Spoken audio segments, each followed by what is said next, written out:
Hi everyone, this is Waleed Yousef. Welcome to our new video. Today we're gonna talk about test tube management. So let us identify about the objective for today's lecture. At the end of this lecture, you will be able to know the pleural anatomy, describe the clinical manifestation of collapsed lung, know the indication of chest tube, know pleural effusion, hemothorax and pneumothorax, know the types of pneumothorax, describe the importance of chest tube in patient post-cardiac surgery, know the risks associated with chest tube insertion, describe the chest tube placement sites, and know how to select appropriate tube sizes, and identify the goal of chest tube insertion, know the basics of chest drainage unit, identify types of chest tube drainage system, describe nursing care for patient with chest tube, and know the chest tube troubleshooting, and at the end we're gonna go through when to remove the chest tube. Are you ready? Here we go. So if you want to understand the importance of chest tube, we have to understand at the beginning the anatomy of the pleural space. So a review of basics pleuropulmonary anatomy, physiology, and pathophysiology is necessary to facilitate a comprehensive understanding of chest tube. As we know, the pleural space, we mean by it, it's the cavity between the membrane lining the lungs, which is visceral and pulmonary pleura, as we can see in this picture. This is the lung, this is the visceral pleura, there is space. Okay, and the lining of the chest cavity, which we call it the partial pleura, as we can see also in this picture. So this is our lung, this is the visceral pleura, and there is little space. After that, the partial pleura will come in. Between those two linen, there is a thin fluids or a little amount of fluid. This fluid we call it the pleural fluid. So let us identify what is the importance or the main functions of the pleural space. The pleural space functions to, as the first one is prevent friction between the outer lining of the lung, as we can see in this picture, and the inner lining of the thoracic cavity during respiration. So the first main function is to prevent infection between the lung and the inner aspect of our chest or thoracic cavity. The second function is presence of the pleural space will create a negative pressure around the lung, and this negative pressure, it will help our lung to stay expanded. So we have two main functions. First one, prevent the friction, and second one is creating a negative pressure around our lung, and this negative pressure is important to keep our lung expanded. The pleural space is normally filled with approximately 50 ml of pleural fluid. This fluid is enough to provide a coating around our lung, and this coating, it will help to facilitate lubrication between the opposite sides, between our lung, as we said before, and the thoracic cavity. Small increase in this amount of fluids or presence of little air, our lung or our body can accommodate with it by absorbing it. But if there is significant increasing in the fluids or in the air around our lung, this means we are interrupting the normal hemostasis, and this need immediate intervention, and this intervention usually we can do it by inserting a chest tube in the pleural space. So if we ask ourselves, what is the clinical manifestation of collapsed lung? The clinical manifestation of collapsed lung is SOP, shortness of breath, chest pain, the patient will cough, absence or decrease breathing sound on the affected lung, shallow respiration, asymmetric chest movement, and decreased autosaturation. So we have to give the patient oxygen supplement and at this level. Sure. So, if we ask ourselves, what is the indication of chest tube? There are a lot of indications for chest tube insertion. But in this video or in this lecture, I brought to you the most common indication and most common important indication actually. So, there are various reasons for exceed air and or fluids in the pleural space. A specific common indication for chest tube insertion chest tube includes pneumothorax, which we mean by pneumothorax is the presence of air around the lung, tension pneumothorax, which is active or emergency status of pneumothorax, hemothorax, which we mean by it is the presence of blood in the pleural cavity, pneumothorax, this is mixed stage of presence of air and fluids, air and blood in the pleural cavity, post-op thoracic surgery, which is very common indication for chest tube using a pleural effusion, a presence of fluid in the pleural cavity, a presence of fluid of lymph in the pleural cavity, and penetrating chest trauma, especially in the gunshot. So we'll go through the indications to be more aware about each one of them. So pleural effusion. All of us here heard about pleural effusion. What do we mean by pleural effusion? A pleural effusion, we mean by it simply is the presence of air in the pleural space. Usually, presence of fluid in the pleural space. So usually the presence of this fluid is a result of disease or inflammation. Also, it is related to specific diseases. We call them 3Ts, which is trauma, tumor, and TB. It can also be caused by heart failure, which also its main cause, cirrhosis, liver cirrhosis, pneumonia, and pancreatitis. Hemothorax, we mean by it simply is the presence of blood in the pleural cavity. Usually there is a small amount of blood, 300 ml or less in the pleural space, may cause no clinical manifestation. The patient will come to emergency room, especially post RTA, has no clinical manifestation. And we will discover the presence of this fluid, with this blood, usually by doing an X-ray for the patient. After that, we are perceiving there is collection of blood in the pleural space, and so we have to insert a chest tube for this patient. But massive hemothorax for sure will result from rapid accumulation of blood in the pleural space, usually more than 1.5 liter. And in this stage, the patient will have life-threatening, and because it will cause hypovolemia and tension in the pleural space.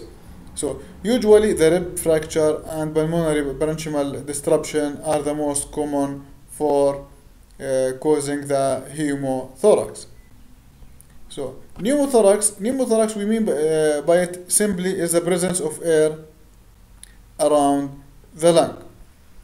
This presence of air around the lung usually it will result as there is an opening in the over the lung. Or there is an opening in the pleural in the chest wall, or both. So the opening allow air to enter the pleural space between the pleura, creating an actual space, and will cause lung to be collapsed. So pneumothorax, it has three types. Type 1 is a closed pneumothorax. Closed pneumothorax, it will happen when there is an opening in the lung itself, and this opening, it will cause leakage of air around the lung, and by the time it will cause collapse for it. Opening pneumothorax, it will happen when there is an opening in the chest wall itself, and this an opening in chest wall, it will allow air to come in the pleural space. Tension pneumothorax, it is an advanced stage of pneumothorax. It's a life-threatening status, and it will need immediate nursing and medical intervention. So, tension pneumothorax occur when a closed pneumothorax create a positive pressure in the pleural space that continue to build up. As we can see in this picture, there is an air coming from the lung, and this air is, by the time it will build up till we have a midline shifting for the trachea, lung, and it will cause compression over our lung, and by the time it will has significant changes in the patient status. So, pneumothorax, what is the sign of symptoms for it? Distended neck vein, tracheal shift, which is one of the most common signs, decreased breathing sound, hyperresonance breathing sound, collapsed lung on the same side. So, using of chest tube for patient post-cardiac surgery, it's a common usage. So, bleeding after surgery is a common. Chest drain necessary to evacuate blood until coagulation is restored. As we know, a patient who underwent cardiac surgery will have an interruption of the coagulation process due to using of heparin and using the bypass machine, and so we have to insert a chest tube for this patient. This chest tube is very important to evacuate the blood from around our lung and around our heart until the coagulation process restored to normal condition. So, chest tube are required following cardiac surgery to drain blood from around the heart, or to drain blood, pleural fluids, and evacuate air from the pleural space. So, we have two types of chest tube in patient post-cardiac surgery. First type is mediastinal chest tube, and this tube usually will put them in the pericardial space, and the importance of those chest tube is to evacuate air blood around the heart, because as we know, if there isn't blood around the heart, it may cause cardiac tamponade, and cardiac tamponade also, it's a life-threatening situation. We have to work on it, as we know. Second type of chest tube is a pleural chest tube. Usually the presence of this tube in the pleura to evacuate air, fluids, or blood in the pleural space. And as we know, during the cardiac surgery, we will take a graft from the lima, right mammary artery, or the lima, left inner mammary artery.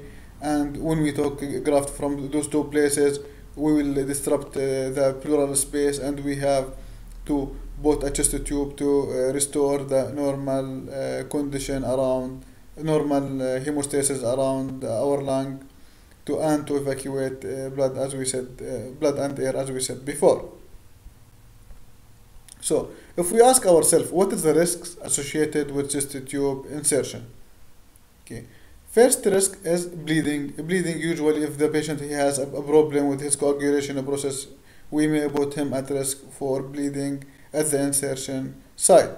Risk for infection, usually if we didn't follow the aseptic techniques during the insertion of the chest tube. Subcutaneous emphysema, which we mean by emphysema is the presence of the air in the subcutaneous tissue. This especially it will happen if there is an opening of the chest tube and subcutaneous tissue, and the presence of this opening in the subcutaneous tissue, it will cause continuous leakage of the air under the skin. Lung trauma and perforation also, it is a usual risk associated with the chest tube insertion. And the last one is malposition of the chest tube. Usually sometimes the doctor by mistake will put the chest tube in the subcutaneous tissue, and this tube is not working. We will discover it usually by an X-ray, so doctor he has to remove it and insert another one. So, if we ask ourselves, what is the chest tube, the usual placement for the chest tube? We have two usual placement for the chest tubes. First one is the second intercostal space, and usually we'll put it in this side if we use the chest tube to remove air around the lung, or the patient has a pneumothorax. The second places is in the fifth or sixth intercostal space, and we'll put the chest tube in this position, usually to evacuate blood or fluid around the lung. In case of hemothorax, or when both air and blood is present, a chest tube may be placed at the base of the lung as well as at the apex. So, what is the proper sizes for the chest tube? I brought a beautiful table for you to understand or to know what is the proper sizes with the chest tube correlated with the age group. So we have to use the chest tube size from 8 to 12 for the infants and young children. It's chest tube 16 French, 20 French for the children and young adults. Chest tube with size 24 to 32. This is the most popular adult sizes, and from 36 to 40, this is for large adult sizes. So if we ask ourselves, what is the general objective for chest tube insertion? The general objective for chest tube insertion are facilitate evacuation of fluid, blood, air, restoring the negative pressure around the lung, promote re-expansion of collapsed lung. So again, what is the general purposes for chest tube insertion? At the beginning, number one, facilitate evacuation of fluid, blood, and air from the pleural space and mediastinum. Second general goal is restoring the negative pressure in the pleural space. Third one, promoting the expansion of collapsed lung. So now we'll go through the basics of chest drainage unit, as we can see in this picture.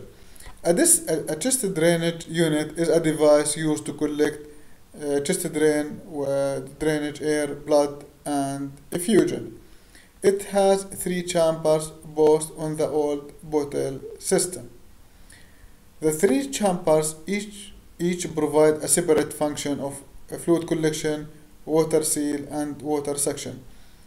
As we can see in this picture, this is the old 3 bottle system, and there is a new machine, we call it usually atrium or chest drainage unit. This machine, it has 3 parts, okay, and the first part we call it fluid collection part, the second part we call it water seal part, and the third part we call it suction control. We'll go through the next slides about the importance or the function of each part in the chest drainage unit. So as we said before, the chest drainage unit, it has 3 parts. A fluid collection, as we can see in the picture, the importance of fluid collection is to collect the drainage from the patient, and this drainage, it may be air, blood, and fluid. The second part of the chest drainage unit is the water seal part. This water seal part, the importance of it is to make one-way valve that allow draining of blood, fluids, and air from the patient, and it will prevent the blood or air and fluids from coming back to the patient. The third part of the chest drainage unit is the suction control part. The importance of this suction control part is to improve the rate of air and the fluid out of the patient. So now we'll talk about types of a closed chest drainage system. We have 2 main types of chest drainage system. Type 1 is dry suction with traditional water seal, as we can see in this picture, in the left of the picture. And type 2 is wet suction with traditional water seal, as we can see in. Sorry, this one is wet suction system, and this one is a dry suction system. So this system use gravity, suction, or both. Also use one-way mechanism created by water seal, allowing air and the fluid to be removed while preventing backflow to the chest, as we said before. Pressure in the chest need to be more than pressure in the drainage system. So always remember to keep the drainage unit below the chest tube insertion site and free from obstruction. So now we'll know more about the first type of closed chest drainage system, which is traditional water seal or wet suction chamber. This system, it has three chambers.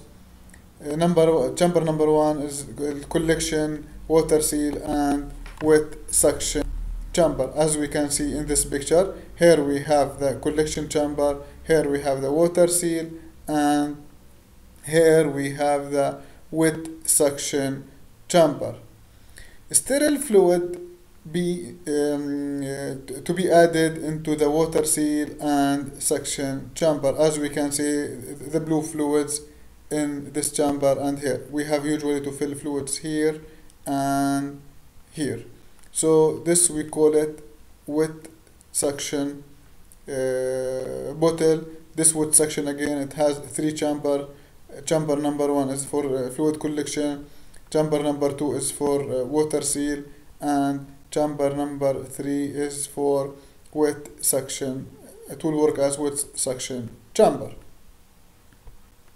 So type 1 is dry suction seal. This machine also, or this just drainage system, it has three parts.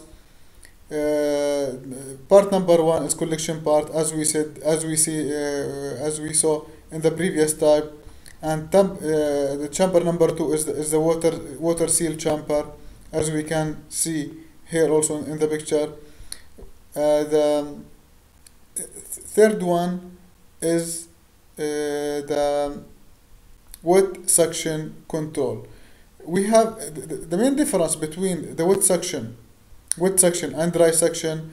Wet suction, it has suction control unit. With which suction control unit we have, or chamber, we have to fill a fluid on it to make it working properly. While in the dry suction unit, we have a valve. This valve usually will control suction through it. So again, no need to fill suction chamber with the fluid, because in the dry suction, because we don't have chamber for suction, we have a valve only.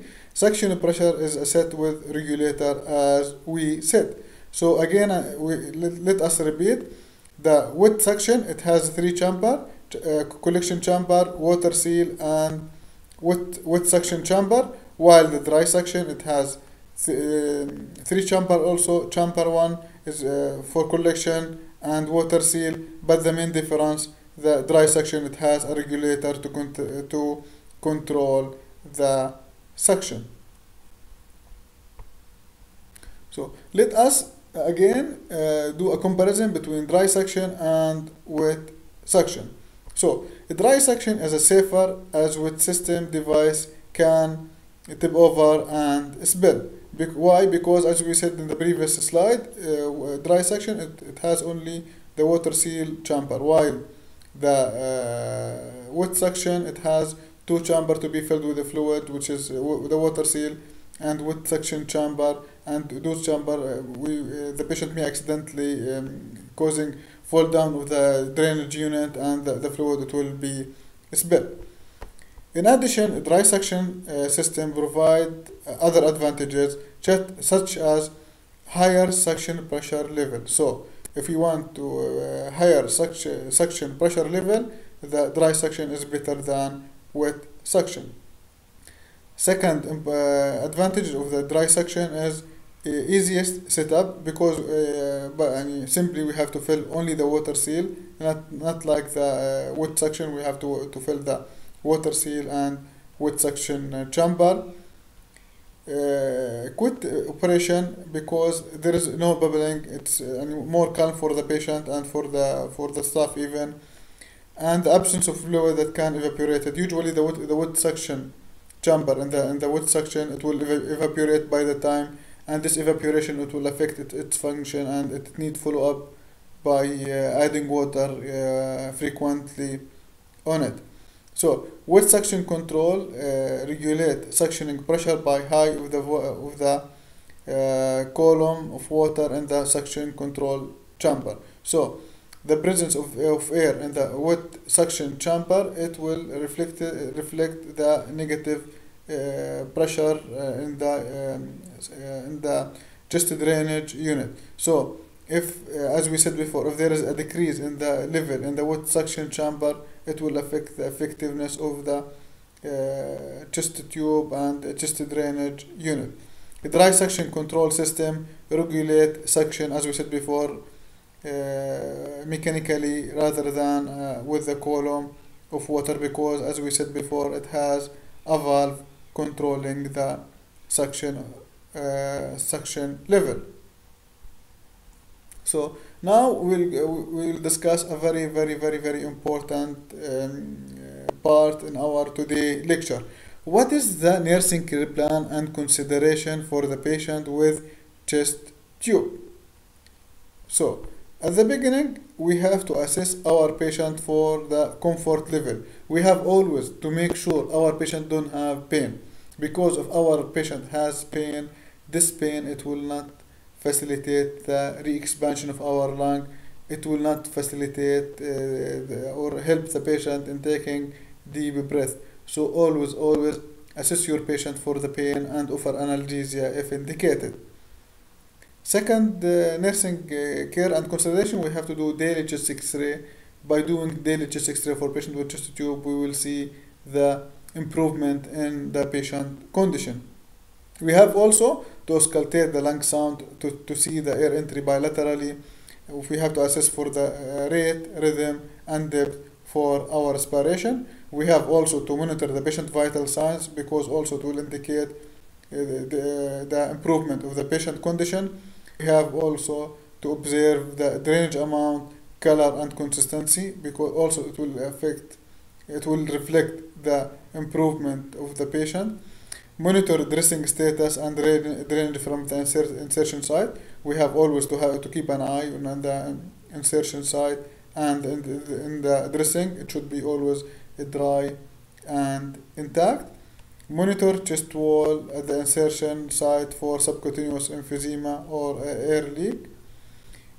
Mark volume and drainage. We have to always to observe the drainage hourly or 4-hourly as per hospital policy, and put a line for the level of this drainage to calculate or to know what is the amount of the hourly drainage.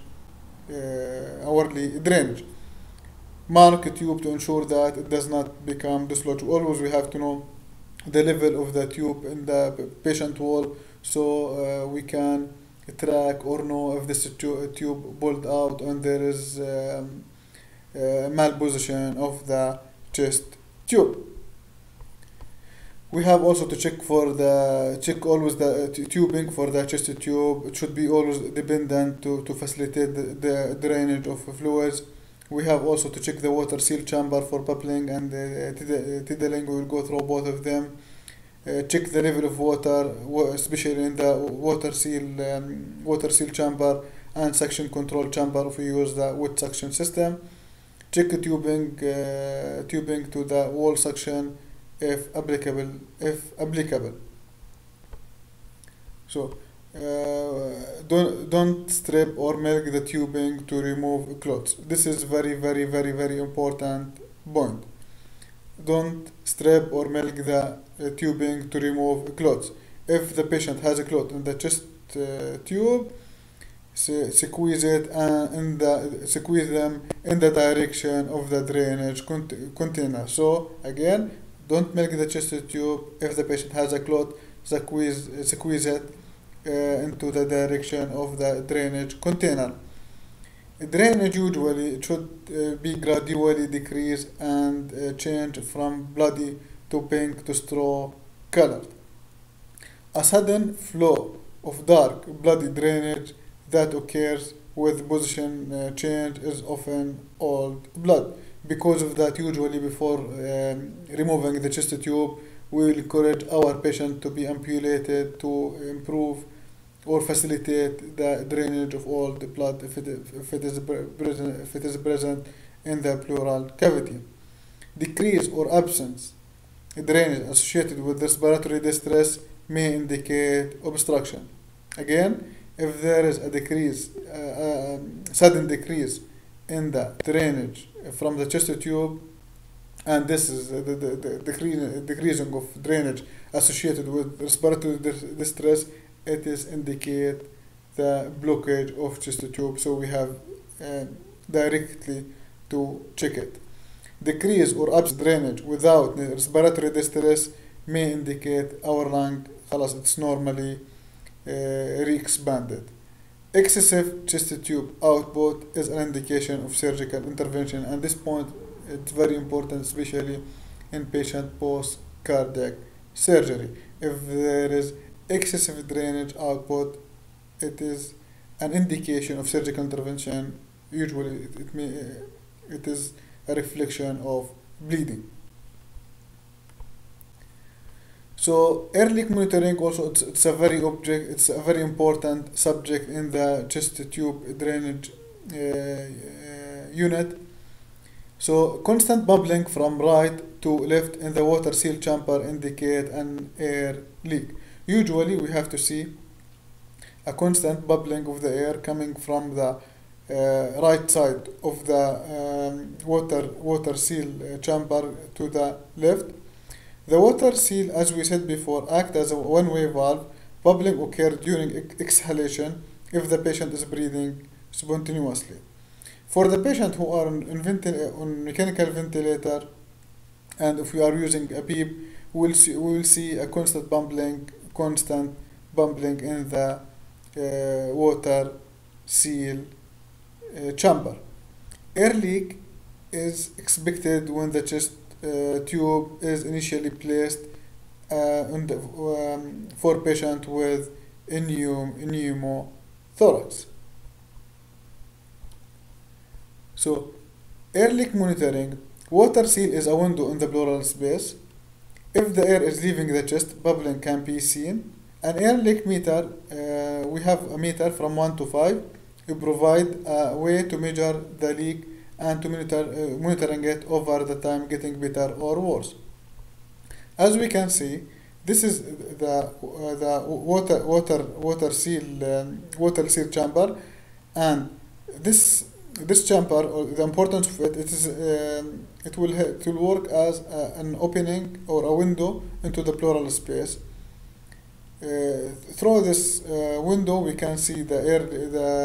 When the air is leaving the lung, it will cause bubbling, and we have a meter from 1 to 5 to measure the air when it is leaving the lung. Usually, we have to measure this. We have to use this scale to see if the patient is getting better or worse, still he has a pneumothorax or not.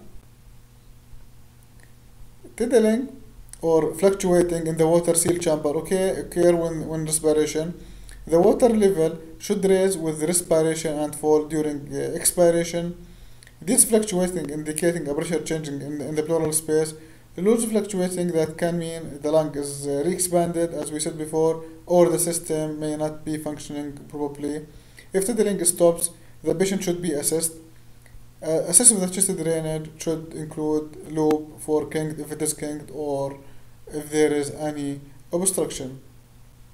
We have always to make sure to keep in our mind tiddling does not occur with mediastinal tube, because simply it is not present in the pleural space. It is present in the pericardial mediastinal space or around our heart. So clamping, this is very important also subject and related to the chest tube. In generally, clamping of chest tube is contraindicated. Clamping a chest tube in a patient with a pleural air leak may cause tension pneumothorax. Chest tube may be clamped briefly in case of locating source of leak. If we have an air leak, to replace a closed drainage system, to test the air leak prior to removal of chest tube. Addressing to the insertion site, solid research is lacking. Recent research suggests potential negative effect of petroleum gauze on the suture integrity. A dry sterile dressing to site, and we have to change it PRN. So now we'll discuss some of the common troubleshooting with chest tube.